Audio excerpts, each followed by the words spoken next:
మిర్చికి గిట్టుబాటు ధర లేక రాష్ట్ర వ్యాప్తంగా రైతులు ఇబ్బంది పడుతుంటే ప్రభుత్వం పట్టించుకోవడం లేదన్న జగన్ వ్యాఖ్యలను టీడీపీ నేతలు తప్పుబట్టారు. మిర్చి ధరపై జగన్ అబద్ధాలు మాట్లాడుతున్నారని మంత్రి అచ్చెన్నాయుడు అన్నారు. తన హయాంలో ధరల స్థిరీకరణ నిధి నుంచి జగన్ ఒక్క పైసా కూడా ఖర్చు చేయలేదని మాజీ మంత్రి సోమిరెడ్డి, టీడీపీ నేత జంగా కృష్ణమూర్తి విమర్శించారు. ఆయన ఉన్నప్పుడే 27,000 పలికింది. ఎంత పచ్చి అబద్ధాలు కొట్ట, ఇంత అబద్ధాలా? హైయెస్ట్ ఎప్పుడు పెరిగింది? ఇప్పుడే చెప్పాను కదా, 2022, 23, 20,500, 2023, 24, 20,000, 27,500 పలికిందని చెప్తున్నాడు. ఏం జగన్మోహన్ రెడ్డి, 2019, 20 నువ్వే ఉన్నావు కదా, 21, 22 నువ్వే ఉన్నావు కదా, 21, 22, 23 వరకు నువ్వే ఉన్నావు కదా. ఆ 3 సంవత్సరాలు ఎందుకు పెంచలేదు? 13,000 నుంచి 22,000.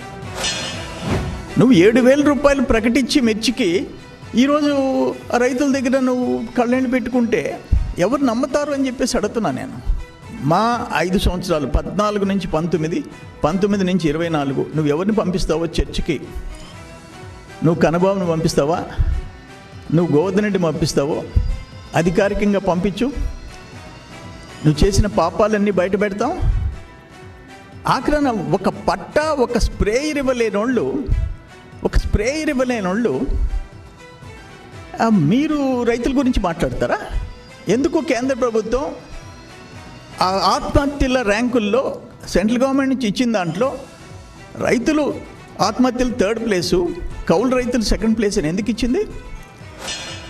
మీరున్నప్పుడు దాదాపు 3,000 ధరల స్థిరీకరణ సంబంధించినటువంటి నిధులు పెట్టి ₹1 అయినా మీరు రైతాంగానికి ఇచ్చారా?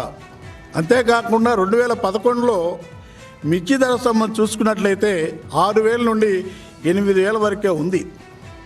అనేక మందులు రైతులు ఆత్మహత్యలు చేసుకున్నారు.